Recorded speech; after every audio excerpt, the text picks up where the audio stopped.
Less than a billionth of a second after the Big Bang, a bubble much smaller than a fraction of an atom forms.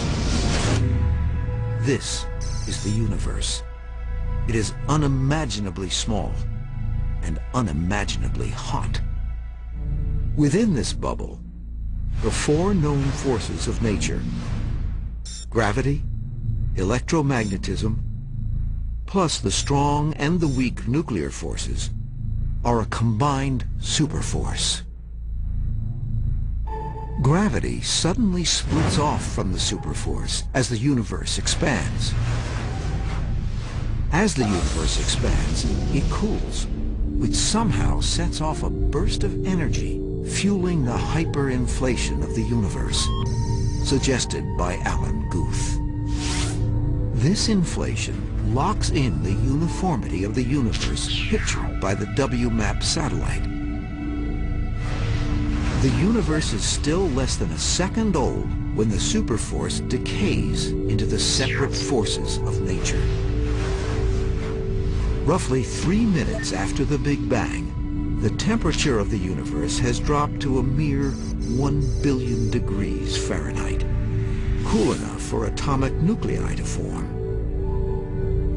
The element hydrogen forms. Some hydrogen atoms fuse to create helium, as proposed by Gamow and Alpher. 380,000 years later, and light travels through the darkness. The burst of radiation that Penzias and Wilson found happens now. A billion years after the Big Bang, stars take shape, producing the heavier elements like nitrogen, oxygen, and carbon, as Hoyle predicted. Roughly 9 billion years out, matter and gravity combine to form a perfectly typical star. Pressure creates heat at its core. This heat triggers thermonuclear fusion. A star is born. Stellar outflow clears away residual gases. A circumstellar disk of dust remains that eventually accrete into an entourage of planets and moons.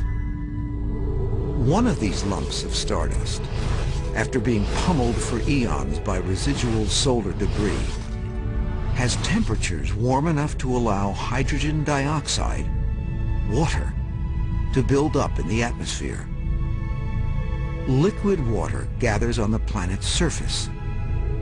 Underwater, mysterious chemical reactions ultimately form life. 13.7 billion years after the Big Bang, our universe is now 156 billion light years across. The sky is full of stars. Our solar system has 8 planets, more or less. The third planet is nearly covered in carbon-based life forms. Some are just realizing what infinitely small specks they are in the grand scheme of things.